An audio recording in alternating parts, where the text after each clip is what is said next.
should be addressed through the chair. So I now invite, oh, wait a minute, where's our witnesses? Here we go. Specific comments on C-70. I would like to remind members that amendments to Bill C-70 must be submitted to the clerk of the committee by 4 p.m. Eastern Standard Time, Friday, June 7th, 2024.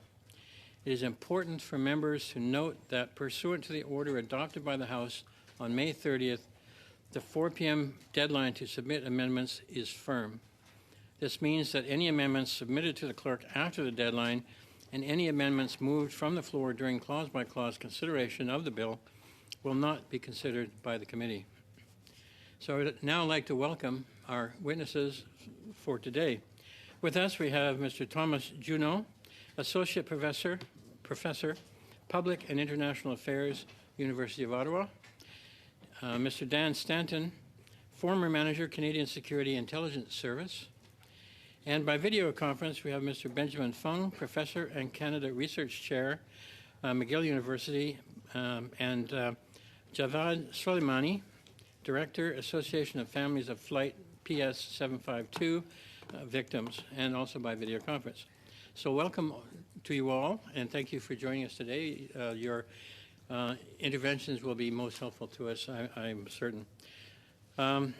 I now invite Mr. Junot to make an opening statement of up to 5 minutes. Please go ahead, sir.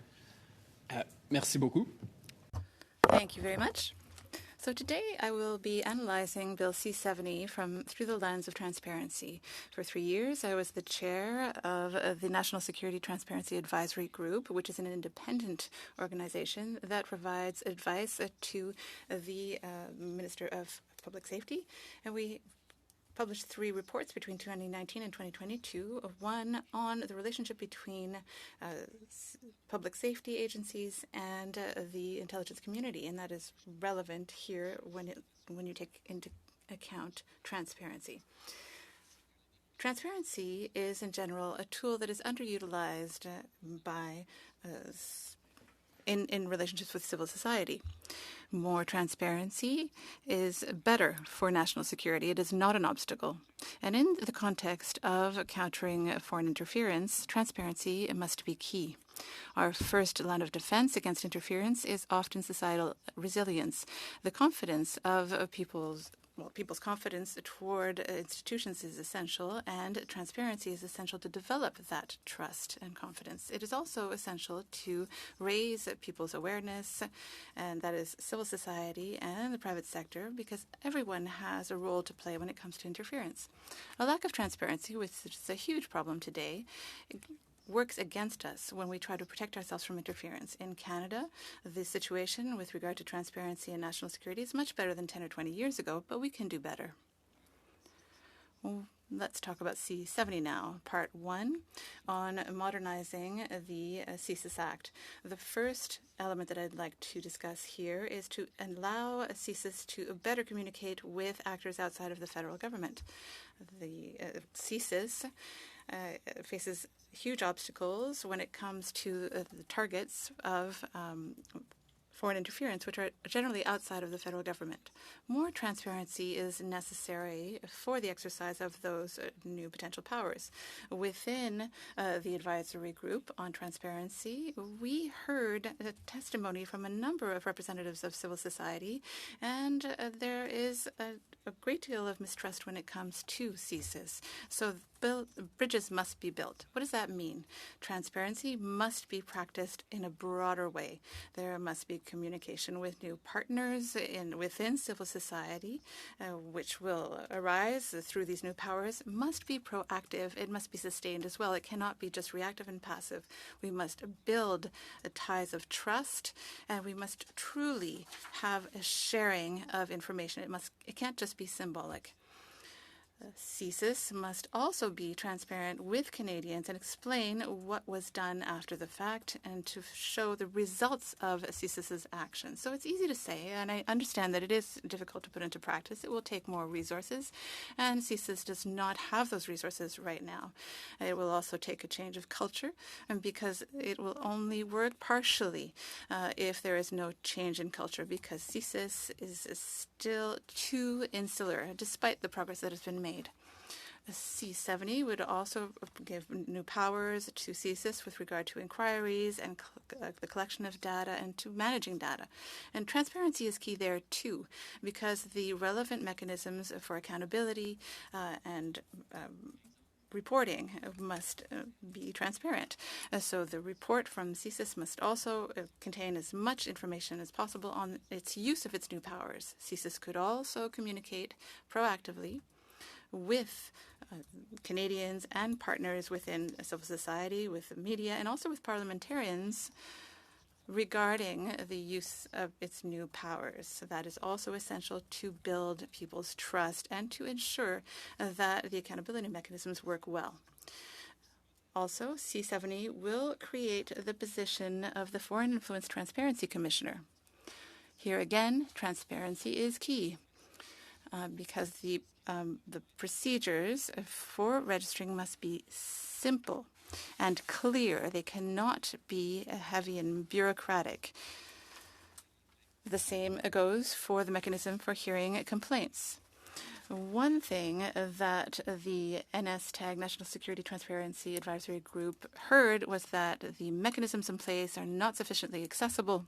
There therefore must be a significant effort to educate the public with regard to what can be done. Once again, it's easier said than done. It takes the right people with the right skills and with the right powers to carry this out. And as in Ottawa, that isn't always close at hand. When it comes to the accountability mechanisms, they must work well and to improve societal resiliency, among other things. Finally, it will also be necessary to review the Act every 5 years in order to improve it and to adapt it. And ideally, that review process must have a transparent public aspect in order to reach all of the goals that I just mentioned with regard to societal resilience and to raising awareness. So there must be a binding review. So we know that with regard to the review of C59, that didn't happen, and that is a shame. Thank you, Mr. Junot. And we now go to Mr. Stanton for an opening statement of up to 5 minutes. Thank you, Chair, and good afternoon, committee members.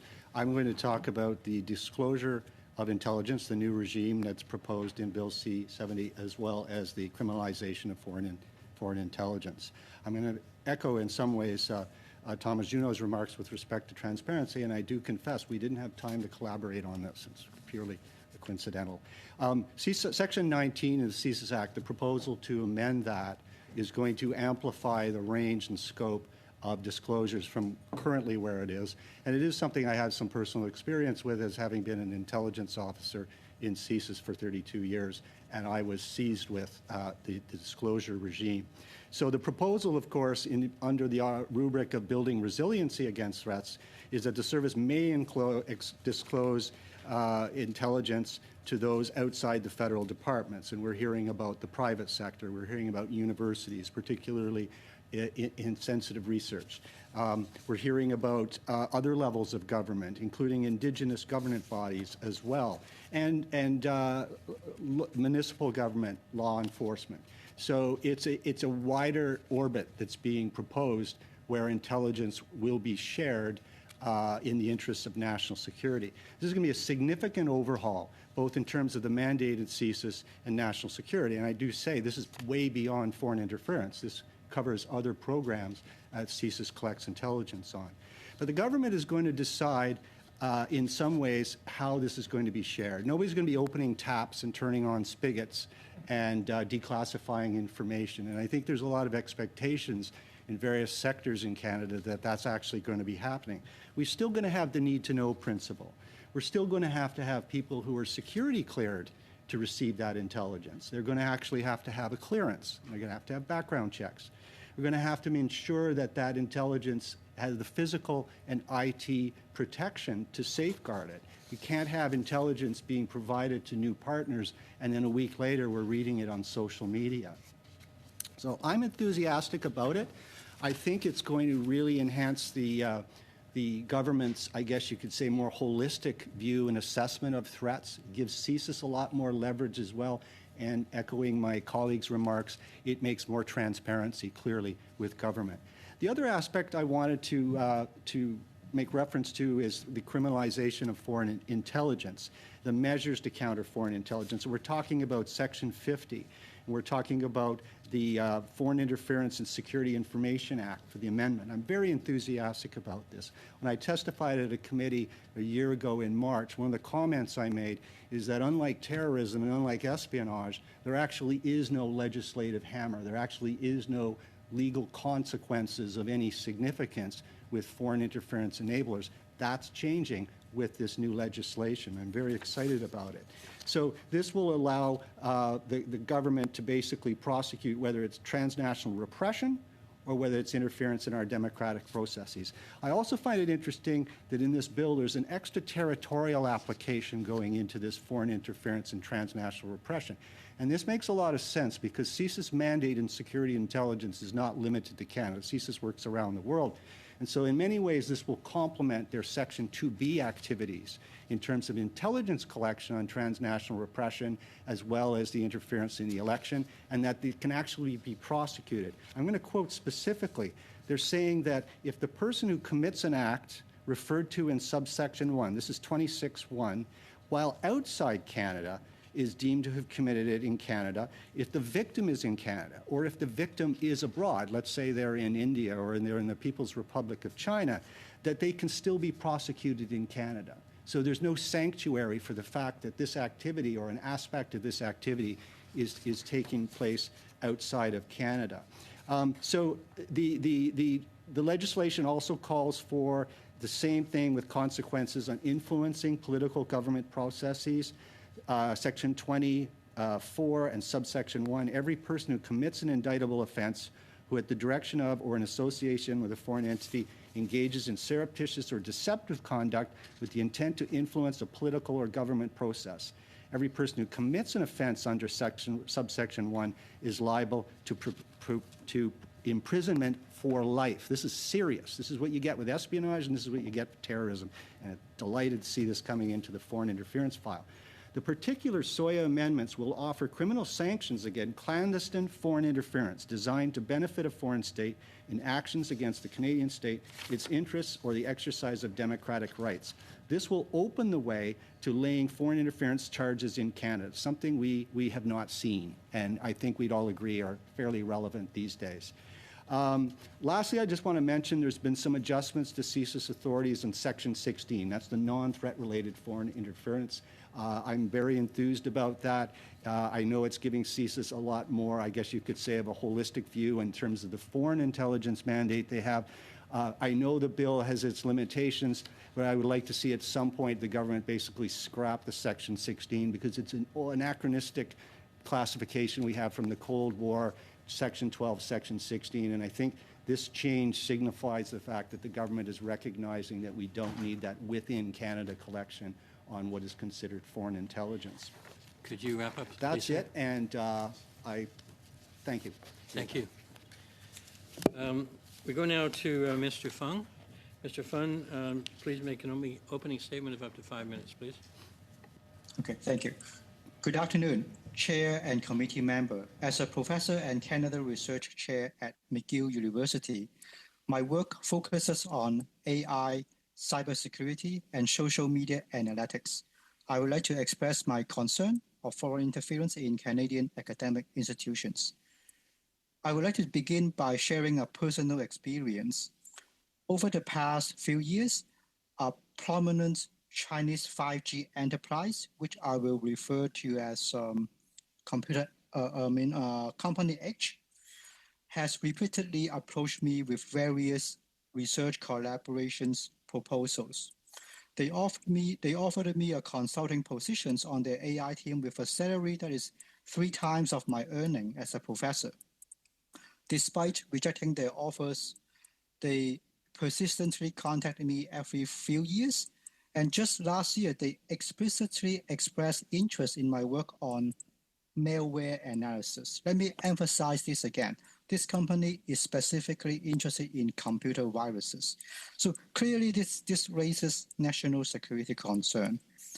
Another tactic they use is offering research contracts through external organizations owned by professors.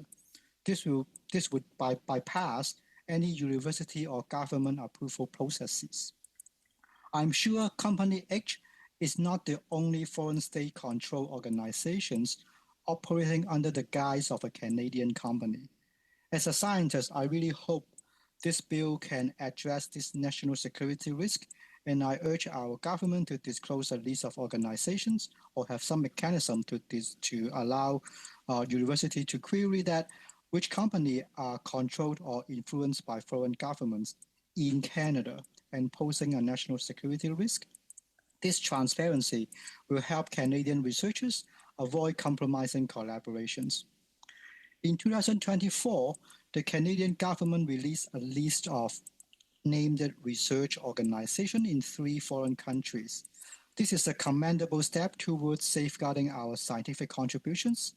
However, it is crucial to understand that research projects conducted in any Chinese university can be repurposed for military use. So the determining factor is not the collaborating organizations, but the potential application of the technology itself. Therefore, the assessment should be conducted at the country level with the sensitivity of the research topics. The second concern I have is that Chinese consulates in Canada maintain close ties with many Chinese student associations in Canadian universities, as seen in their co-organized events. For instance, the first event of Chinese student orientation is often a meeting with the Chinese consulate, rather than the university administrators or professors. This arrangement sends a clear message to the international Chinese student: be compliant. The big brother in China is watching you. This pressure can lead students to disclose information about their research, schoolmates, or professors to foreign governments. If this bill is passed, it is crucial for university administrations to inform international students of its provisions.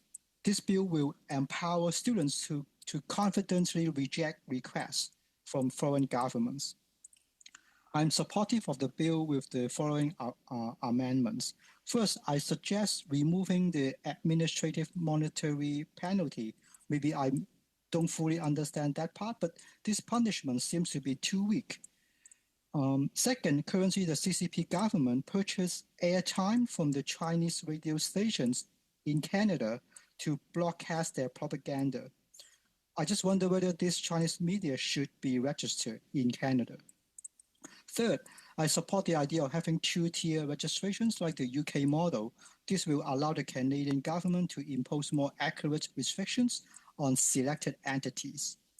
Fourth, with the advancement of AI technology, the foreign interference activities are expected to change rapidly, so a more frequent periodic review of this act may be needed. Thank you very much. Thank you, sir. We now go to Mr. Soleimani to make an opening statement of up to 5 minutes. Please go ahead, sir. Hello, everyone. Thank you for this opportunity. On January 8, 2020, I lost my wife, Elnaz, in the downing of Flight PS752 by IRGC, the Iranian regime missiles. Before this meeting, I reached out to several active members of Iranian-Canadian community, and today I will share first-hand experiences concerning the Iranian regime threats on Canadian soil. 1. 3 months after the downing of Flight PS752 in March 2020, Hassan Rezaeifard, the lead investigator of Flight PS752 case in Iran, contacted me. During a long conversation, which I recorded, he invited me to meet in Iran or France, and later threatened me to remove an Instagram post criticizing the government of Iran. I refused, and shortly after, my family was contacted by Iran's security intelligence services. Notably, Rezaeifard was one of the main individuals responsible for bulldozing the crash site and destroying evidence. 2. The families of Flight PS752 victims have endured immense pressure from the Iranian regime, including summonses, detentions, and physical torture. Some families have been banned from leaving Iran, and a judge in Iran has explicitly stated that the regime of Iran could target and remove those in Canada who oppose it. 3. The IRGC perpetuates terror and threat both within Iran and globally. Members of the Basij and IRGC branch freely study, work, and live here in Canada. Iranian Canadians across the country have been threatened by the regime agents and supporters to remain silent or face consequences. The contact between IRGC and the families of Iranian Canadians in Iran who have protested against the regime clearly shows that regime agents actively monitor and report on Iranian Canadians. There are reliable evidence that the Iranian regime has been actively promoting its agenda in Canada through various Islamic centers and groups, both at university and within communities across the country, which should be investigated. 5. Canadian officials have hesitated to list the IRGC as a terrorist organization and have explained that the significant investments are made by the regime of Iran and its members in Canada real estate and businesses, which could potentially lead to chaotic conditions if they designate IRGC as a terrorist organization. So we shouldn't be surprised that the former head of Tehran police, known for suppressing protests, stays freely in Canada. 5. In July 2021, following the disclosure that the Iranian regime planned to kidnap Masih Alinejad, a prominent Iranian-American activist, and 3 others in Canada, Canadian security services contacted some Iranian Canadians, including myself, to ensure our safety. This incident highlights that our security services were previously unaware of the threats on Canadian soil. 6. Canadian authorities have advised some active members of Iranian Canadian community to reduce their activities or maintain a low profile to avoid attracting attention. This advice raises serious concerns about public safety and national security in Canada. To conclude, the foreign interference of the Iranian regime in Canada is undeniable. Despite clear evidence of a threat to national security, there has been hesitation among Canadian officials to designate the IRGC as a terrorist organization. It is crucial for Canada to designate the IRGC as a terrorist organization in practice, not just symbolically with non-binding motions. Thank you so much. Thank you, sir. We will start our questions at this point. We go now to Mr. Caputo for 6 minutes, please. Thank you very much, Mr. Chair, and I want to thank our witnesses both here in person and on video for being here on both short notice and on such an important matter. I know it feels like I'm a really long way from our witnesses, but I'll try to direct my questions in as personable a way as possible. Before I begin, Mr. Soleimani, I hope I pronounced that correctly, my deepest condolences on your loss. I can't imagine what it's like to lose somebody so close to you, somebody you love, and then come here and talk about it when you haven't seen the requisite change. I hadn't planned on asking you this, but I'm going to ask anyways through you, Mr. Chair. I will ask him this. What impact do you think has occurred by virtue of the fact that we, as Canadian parliamentarians, despite multiple votes and the will of Parliament saying that the IRGC should be a terrorist entity and recognized as such, has not been recognized as a terrorist organization? Thank you so much. As I mentioned earlier, designating IRGC with non-binding motion is not effective. That's why right now we can see top IRGC commanders in Canada. And we can see easily active members of Basij, an important branch of IRGC, come to Canada, study, work, live, and also identifying and reporting Iranian Canadians to the regime of Iran. Clearly, what we have done so far couldn't stop IRGC operation in Canada. And I don't understand why Canadian officials do not list the IRGC as a terrorist organization.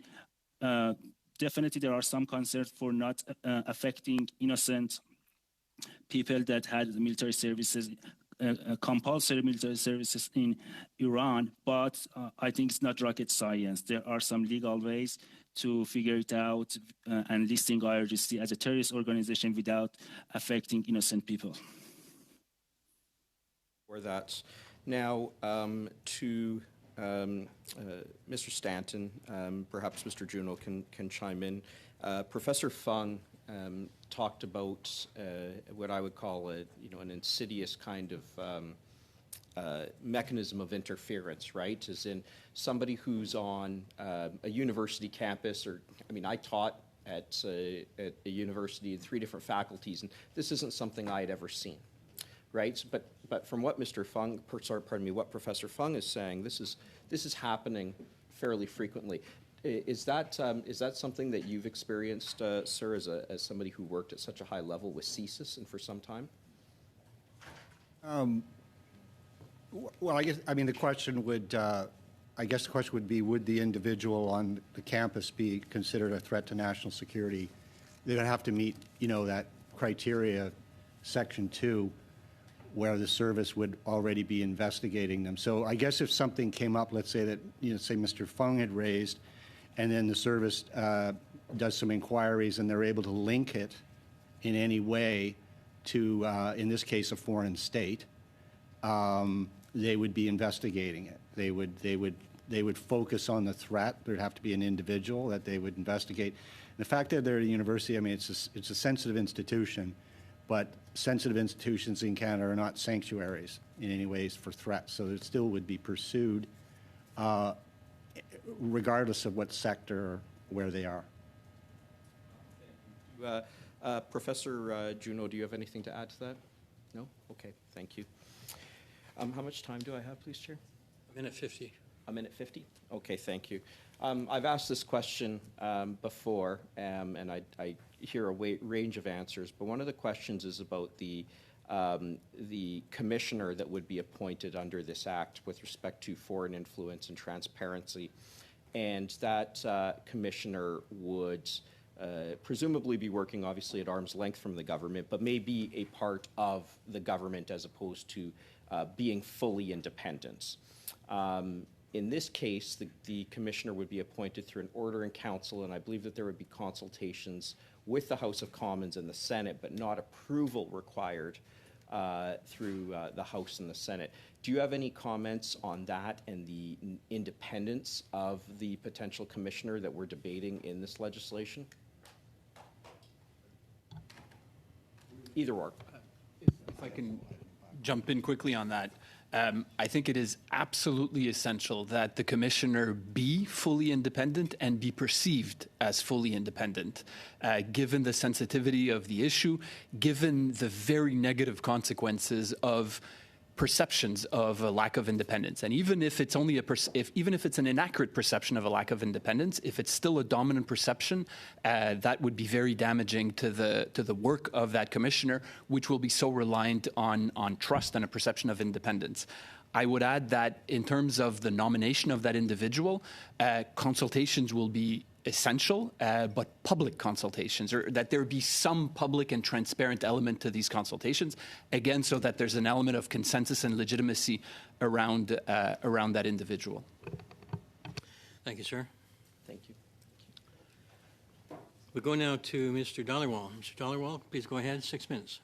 Thank you, Mr. Chair. Mr. Chair, I want to thank the witnesses for appearing today on this very important matter. Mr. Chair, my questions will be to Mr. Stanton. Mr. Stanton, following the tragic killing of Mr. Hardeep Singh Nijjar, a Canadian on Canadian soil, my constituent, and at a place of worship in my riding of Surrey Newton, I introduced a private member's motion M112 for government to take action to deal with the foreign interference, whether it's intimidation, violence, or interference that they create. And they brought in, following that, they brought in Bill C-70, right, to combat foreign interference. And it is clear that there have been and likely currently are agents in Canada working on behalf of foreign states in order to undermine our sovereignty and our democratic institutions. Do you believe that the amendments to Criminal Code and Security Information Act will sufficiently address concerns related to transnational threats and violence to Canadians? If not, what else can be done? I would say certainly yes, it does address it. But when I look at, the tragedy, what happened with Mr. Najjar, I see that more as state assassination, state murder. I mean, I'll be blunt with it. We can call it transnational repression, but I mean, foreign interference is used pretty broadly. A lot of Canadians, when you say foreign interference, all sorts of things come into mind. And in this case, we're looking at a considerable shift in the operations of a foreign intelligence service, a hostile foreign intelligence service, and sovereignty issues with Canada, and of course the murder of a Canadian. So I can't say that the provisions that are going to come in with the legislation would certainly have prevented that, but I would say it would probably mitigate the transnational threat environment, which was allowed to grow and develop and sophisticate and make something like that conducive to that they did. So it's sort of a half answer. I think it's good. I don't think it certainly would have prevented the tragedy that happened to him. And it's my understanding that agents of the foreign governments may operate through chain of command. It may be very difficult to trace that chain of command to individuals abroad. Bill C-70 do enough to address deter foreign interference and penalize those that are not in Canada or overseas? Or would we do something to do that? It could, but I would say a perfect world, they would be subject to a law enforcement investigation and a prosecution in the courts. I mean, if those foreign agents or intermediaries were in any way tied to this through evidence, I would rather see that sanctioned through our due process and a good prosecution. I don't have enough understanding of the SOIA legislation to see where that would be penalized. Maybe it could for someone who's not involved in the actual dirty work of it, maybe some facilitation. Yes, they are abroad. That could be tied into it. But I would hope if there's going to be any justice in this case, it would be within our courts and with our criminal code. Mr. June, you want to add anything? No? Okay. Mr. Stanton, under the proposed legislation framework, those who undertake activities to influence government or political process in Canada would be required to register publicly. What type of penalties or consequences should be imposed on those who may deliberately or knowingly not register? Well, I don't have a background on the registry. To be frank, I've in the past spoken that I don't see it as being a great mitigator in foreign interference. I have to be candid on that. I think it will be helpful in terms of buttressing the Lobbying Act and a few things like that. But the more egregious acts of foreign interference, and certainly the interference in our democratic processes, are clandestine. And so the foreign agent registry provisions are to get people to identify as having agency with a foreign entity.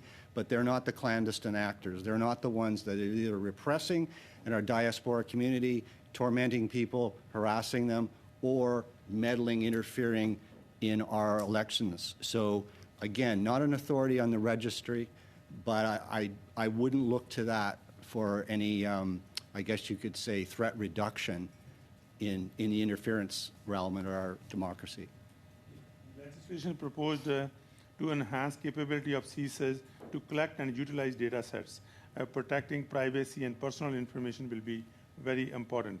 Could you please give your thoughts on the steps taken to ensure that the data is properly used and protected? I have to say humbly, I have absolutely no background on that. I'm mostly a human guy, human source guy. I really don't have any expertise on data sets or the, I guess, privacy implications. In your opinion, do you believe that Bill C-70 does enough to ensure that the diaspora communities are not stigmatized and victimized by the efforts to combat foreign interference. That's. I think that's the hope. I think one of the things that's kind of saddened me a bit in the last few years with all the talk on foreign interference and things we've had through committees and media and things like that, is that some Canadians are going to start, profiling communities and things like that, which is wrong. It's fundamentally wrong, and I think that's why. The more education we have, the more we're talking about it, and more things like this initiative C71, the reviews we've had close to, I think, 5 now commissions, inquiries related to national security, where Canadians are actually learning more about it. I think we're less likely to see stereotyping and profiling. But that has always been my concern. That's part of the reason I speak out publicly on this, is I don't want Canadians to think that that particular group, that community, is in any way any of questionable loyalty or reliability because of what we're hearing through the media. Thank you. Thank you, very Mr. much. Dhaliwal. On y va maintenant, Monsieur Villemure. Mr. Villemure, you have 6 minutes. Thank you, Mr. Chair, and thank you to all the witnesses who are here with us today, here in person and virtually. Mr. Junot, I heard your speech on transparency, and you advocate for transparency, and you're talking about the trust of things that we cannot always control. But when it comes to the registry, what do you think of the idea of having a dual registration of the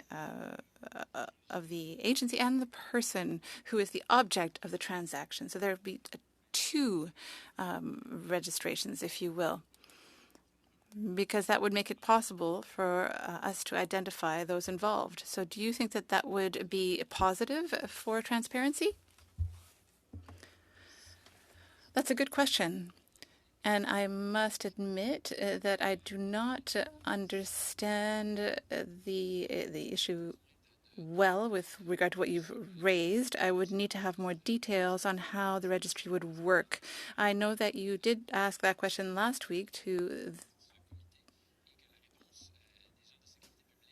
people in this committee.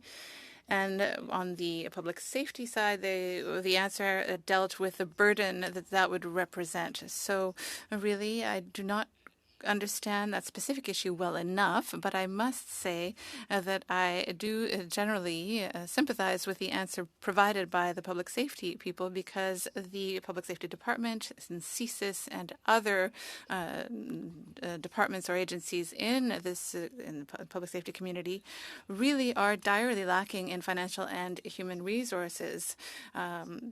With regard to their powers, the bill will improve that somewhat, but any new initiative like C70 or what you just brought up with regard to a dual registration would represent an additional burden.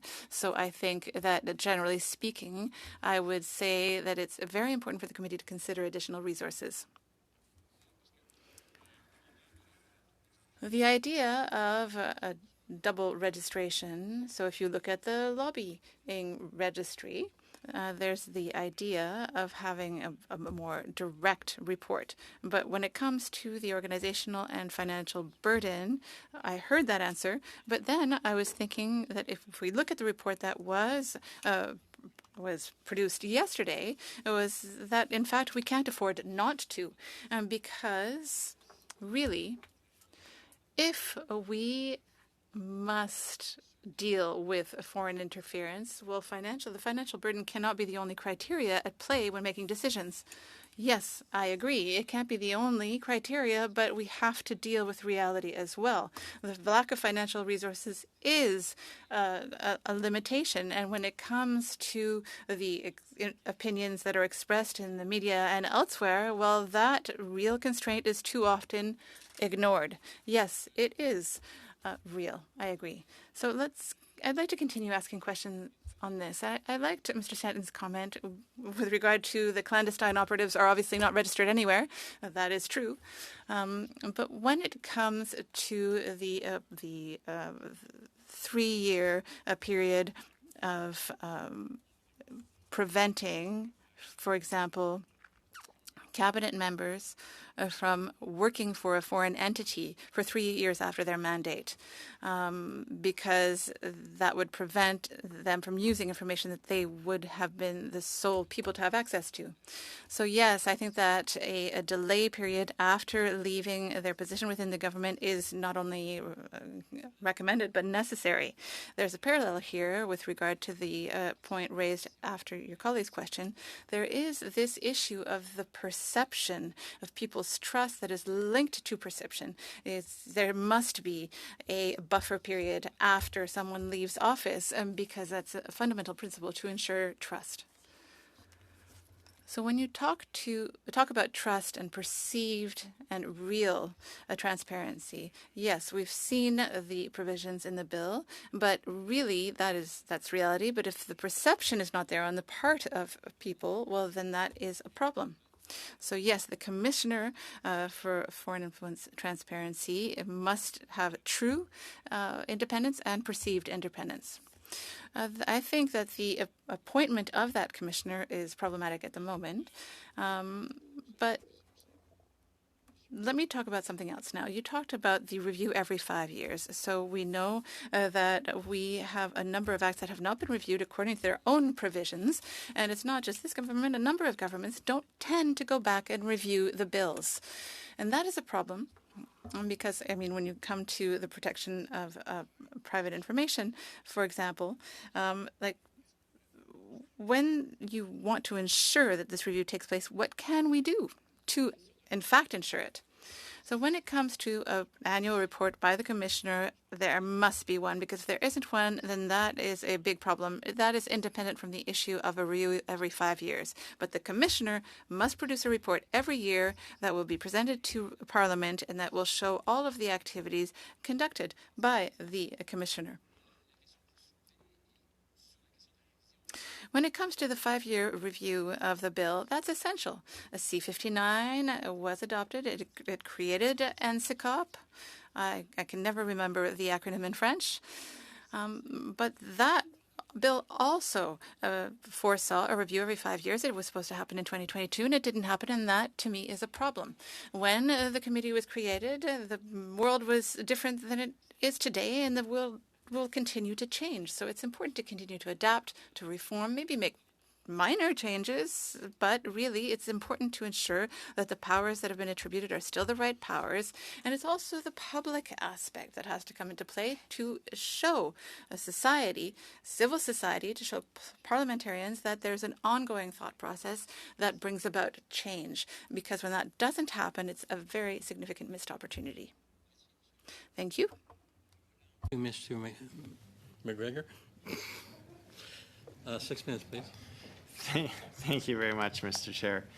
I appreciate all of the witnesses being here today, so thank you very much for your testimony thus far. Mr. Standen, I'd like to start with you. I'm glad that you clarified for the committee a little bit more about the CSIS disclosure process. You know, there's still some very important safeguards in there requiring security clearance, the safety of the information transmitted, and so on. But just to very briefly, so when I'm looking at this section and who, could you just walk me through the process within CSIS? Would this be a director level decision on making a disclosure ruling? That's an interesting question. Let me start with how it begins. For example, when I was a field officer in the region, I worked in 3 regions. I would want to talk to someone. Let's say they had an interesting contact with someone. So I would make a disclosure. I would say what organization I'm with. And I'm Dan. And then at some point during an interview, without saying too much, they're going to know I'm interested in, Mr. Bloggen. So in order to carry out their mandate, CSIS themselves in various capacities can make disclosures. In many ways, it's to carry out the mandate.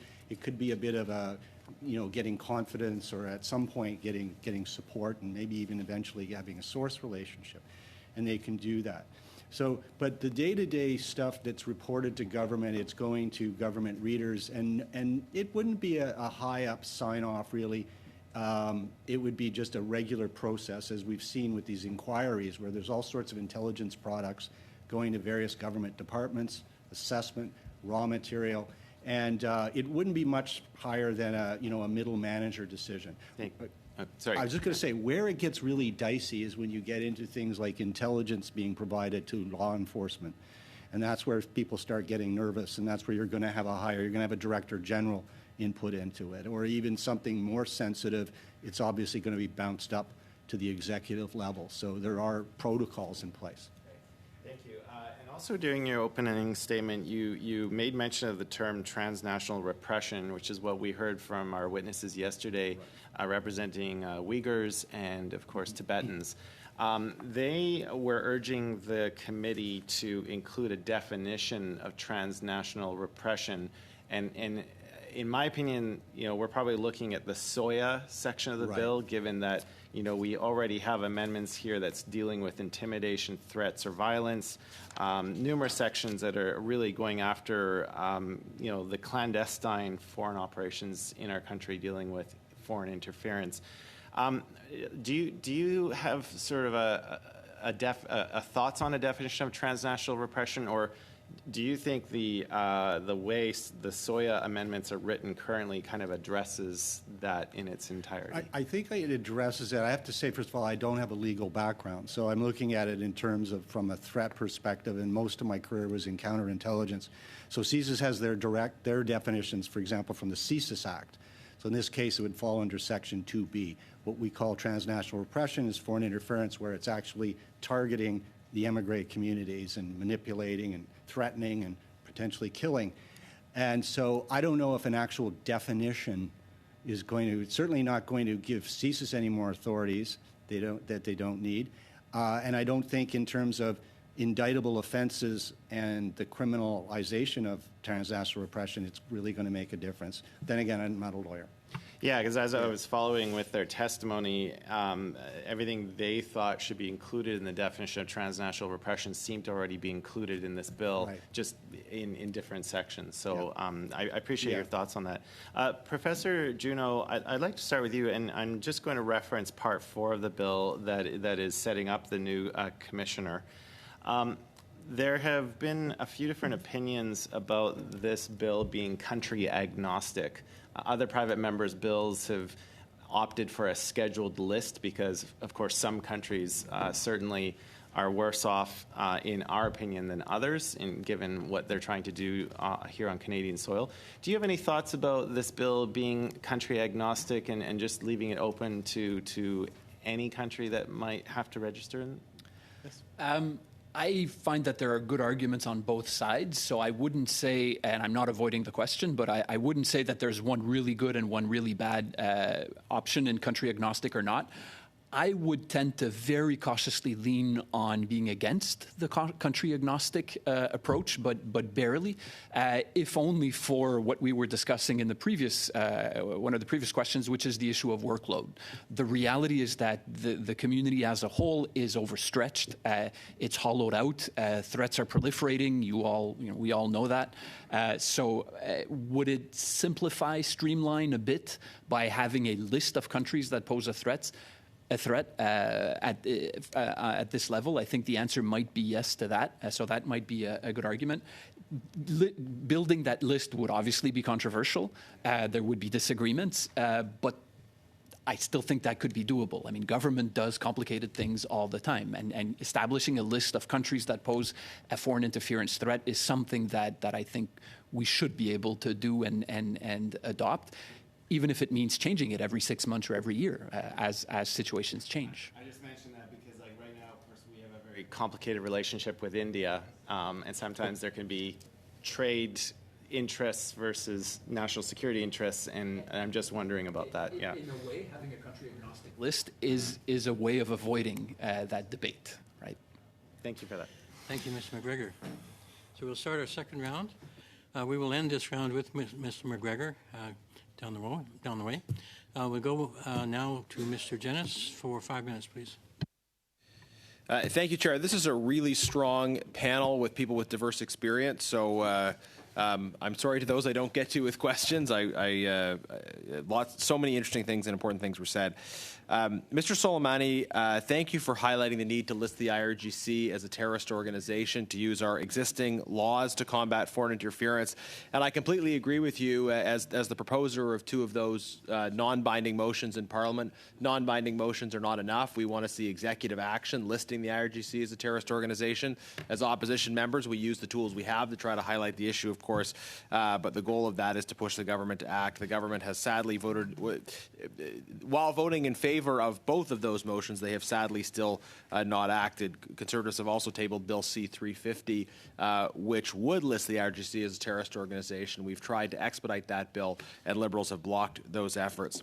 Mr. Soleimani, I was particularly struck by something you revealed in your testimony, that law enforcement in Canada, if I heard right, that law enforcement in Canada are asking activists in the Iranian community to keep a low profile, essentially encouraging them not to speak out about important issues, not to be doing their important work of highlighting human rights issues in Iran for fear of their safety here in Canada. Could you clarify if I understood that right, and speak to who is delivering these messages and who is receiving them?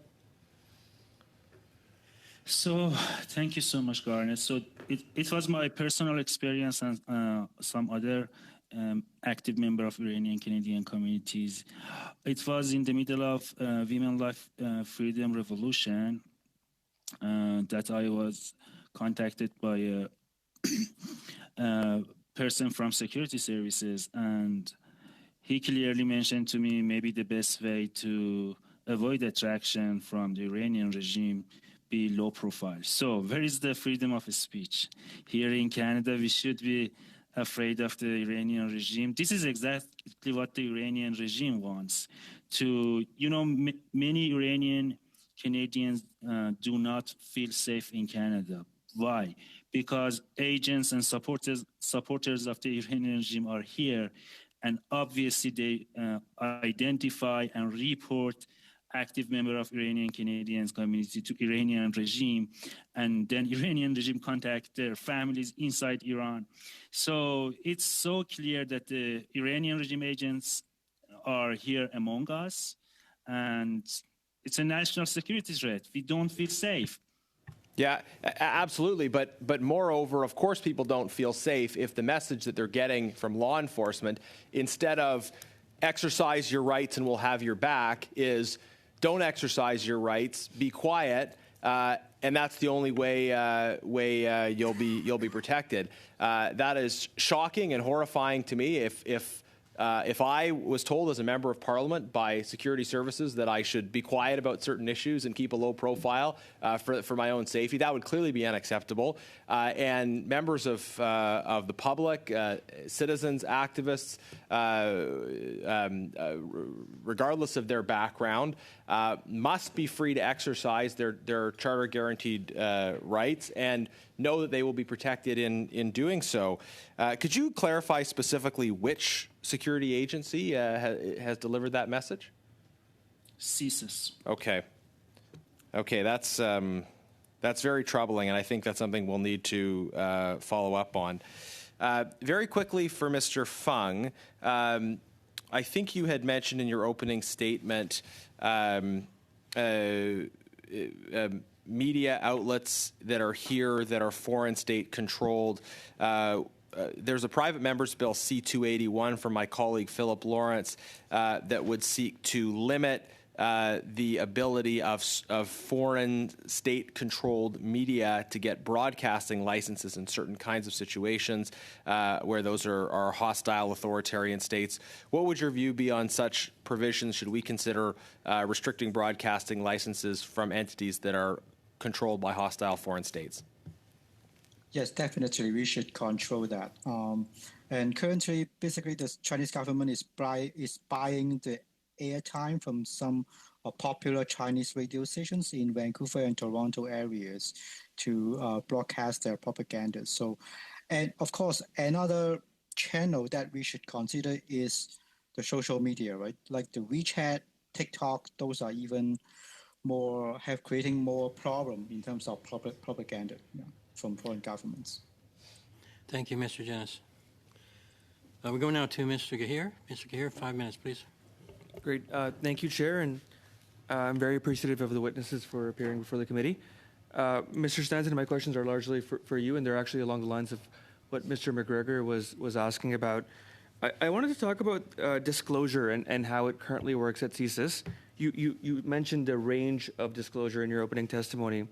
So if there is pertinent information, let's say regarding foreign interference, who can that information be shared with? Is there a limitation on who it can be shared with? And who decides whether that disclosure should be made or not? Depends what the purpose is. I mean, CSIS is collecting intelligence all the time. That's their mandate, is to collect, report to government, and provide advice, and then do some other activities. And so they're not hardwired in a way to, we have to always disclose, or we need to. Now, obviously, if it's threat related, and certainly if it's going to be a physical threat or anything like that, they will do everything they can to make sure that's disclosed, either directly from them, or maybe it'll be through law enforcement on something like that, something where it's a physical threat, or we call it life or limb. Now, if it's something where, the issue came up earlier in some House committees about members of Parliament, for example, and things like that, obviously they're looking at a better way of giving CSIS that authority to make the disclosure. And that's the point. That's the reason I raised Section 19 amendments. The reason CSIS hasn't been making those disclosures, it's not because they lack imagination or they're obsessed with secrecy. It's because it's the law. They're actually prohibited from disclosing outside that. If it's intelligence, you are in non-compliance and all sorts of things like that. So they're disclosures that will be made as part of carrying through an investigation, for example. That might a bit information is given to get in an interview and things like that.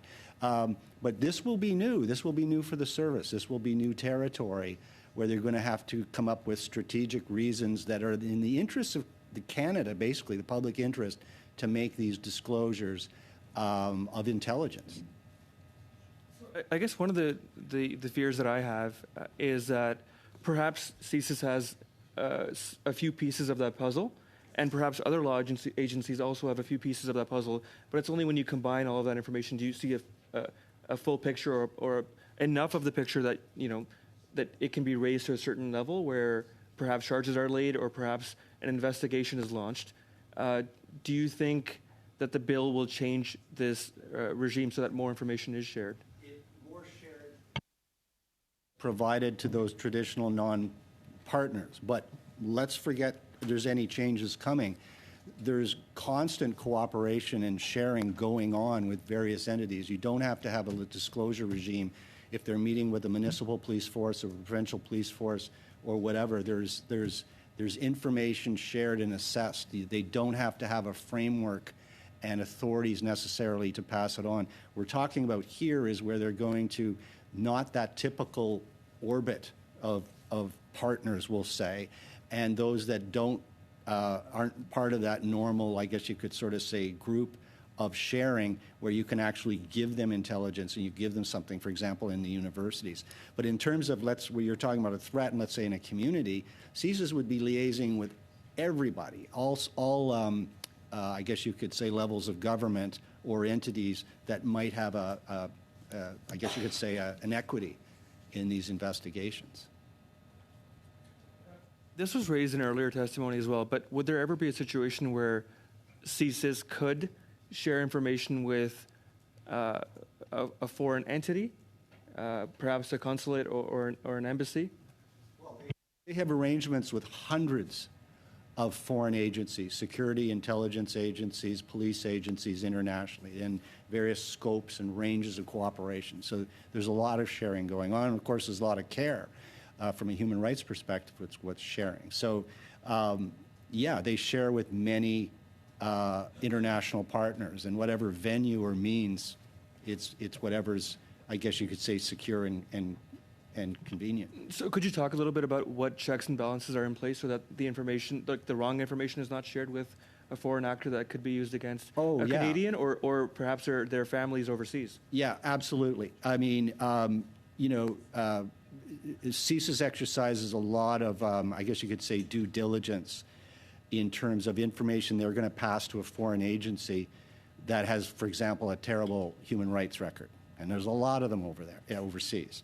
So they, in many cases, won't pass anything where that person could be subject to, all sorts of things. And the same in receiving information. They're very skeptical whether that information came from coercion, financial incentives, all sorts of things. And it depends on, the relationship and the reliability of that foreign agency. So they're very careful in any information that's going to go over into intelligence channels in another state and the implications that's beyond their control, how it's going to be handled. Great. Thank you so much. Thank you, Mr. Guihir. C'est maintenant Monsieur Villemur, 2 minutes. Now, Mr. Villemur, you have 2 minutes. Thank you very much, Mr. Chair. Mr. Stanton, with C-70, do you think that the situation that took place in the Winnipeg lab could have been prevented, or would it have happened anyway? I don't think so, because my take on that, just what I've read, and it's no different than anyone in the public, is that there were, very shoddy security practices, to say the least. And that was conducive to somebody possibly committing economic espionage or possibly taking advantage of it. And so I think the pressure there is more on that department's internal security and physical security practices to signal there's a problem here. And then CSIS coming in, as you know, in the security clearance assessment. So it wasn't like they came in on some big investigation. They're just doing a clearance assessment, and they discover all this is there. So I think that's a breakdown probably outside of the CSIS mandate in a way, and more of I guess, a government problem. Monsieur Junot, j'avais une question pour vous parce que. Mr. Junot, I had a question for you because we talked about transparency, and I talked about the report from NSECOP yesterday. And so people were saying, well, give the members of parliament's names, and we can't do that because we have to protect personal information. But when it comes to the necessary secrecy for that committee's work and the requirement for transparency, how can we reconcile the two? Because they seem paradoxical. That is an excellent question. And that is the question that arises in all contexts where we talk about public safety and intelligence services, not just in the context of that parliamentary committee. There are a number of elements that come into play. And yes, it is necessary to respect the levels of classification and the classified nature of information. But I think that there is information that can be made public that is not made public by the general community for a number of reasons. There's the culture of secrecy, and also there's making information classified that should not necessarily be classified. That's something that is a trend in the Canadian government and elsewhere. Other governments were not unique in that way. There's also an aversion to risk that is part of the culture, and I'm simplifying massively, but really it's a reaction to the fact that if you are too careful, well, then you don't get bitten. But if you're not careful enough, then the consequences are huge. So really, it's one thing to tell people at CSIS or at the RCMP, be transparent, but what does it mean in reality? What does, can I say this? Can I not say this? Will my superiors protect me or not? Because often the resistance takes place in the political sphere, not at the bureaucratic sphere, and not for security reasons, but to avoid the political embarrassment that releasing classified information would entail. So really, yes, protecting public safety and national security is essential, and it's at the heart of any discussion of transparency, and you have to look at what the authorities are for that. Thank you. And with Mr. McGregor, 2 minutes and a half, please. Thank you, Chair. Very briefly, Professor Junot, I just wanted to talk about Part 4 and the definition of arrangement in the new act that's going to be enacted. You know, it's talking about, you know, whether you undertake some of these things under the direction of or in association with a foreign principal. Some people have raised concerns about association. Do you have any concerns about that? Just, you've brought the theme of transparency. Do you think we need to further clarify this? With apologies, that gets into a level of technical detail that is beyond my expertise. Okay, understood. Okay, well, I'd like to take the moment just to thank all of our witnesses for helping guide us through this study. Mr. Chair, I have to just move a motion just for some housekeeping for committee business. This was a motion that I gave notice of last Friday on May 31st, and I'll just read it out.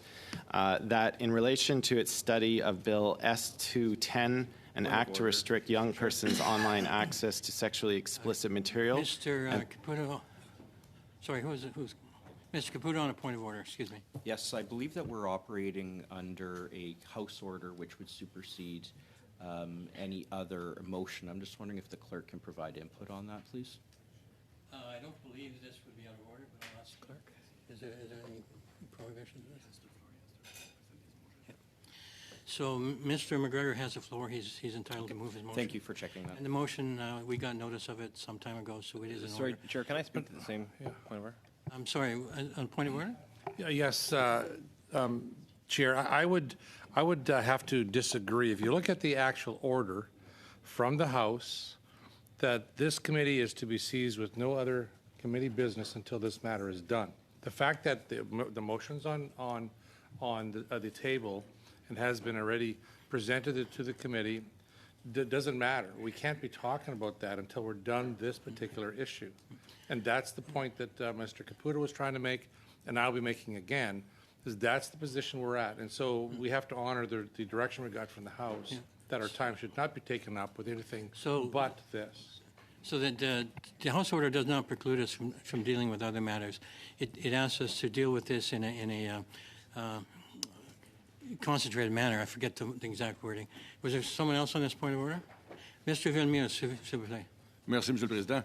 Monsieur Thank you, Mr. Chair. Mr. McGregor used his speaking time to table his motion, so I propose that he be allowed to do so. Thank you. Thank you, Chair. Now that we've dealt with that, I'd like to resume. Just briefly, sir.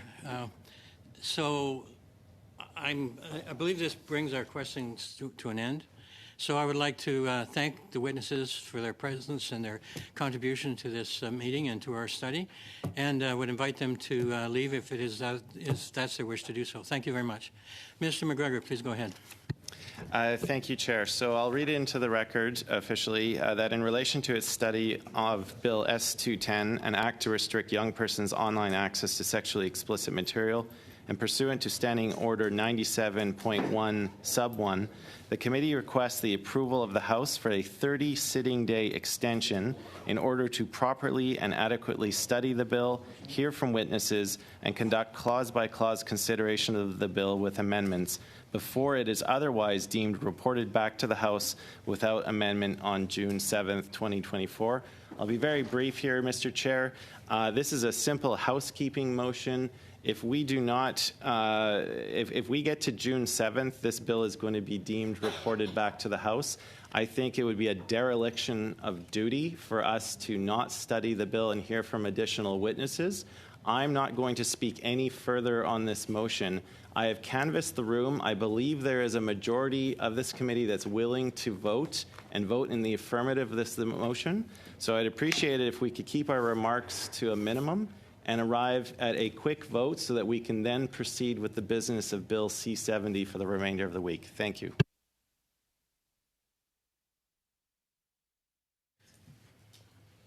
Sorry, I was getting advice. Not that I'm always going to take my advice, but I do get it. So, I'm sorry, Mr. McGregor, you finished your point. Mr. Caputo, the floor is yours. Consistent with what Mr. McGregor just said, I would move that we adjourn debate at this time. A motion to adjourn debate has been made. Do we have, I guess we'll take a recorded vote. Do we have on division? No, I want a recorded vote. Okay, yes, on a recorded vote. Mr. Clerk, if you would please. On the question to adjourn debate, Mr. Biddle, Yes.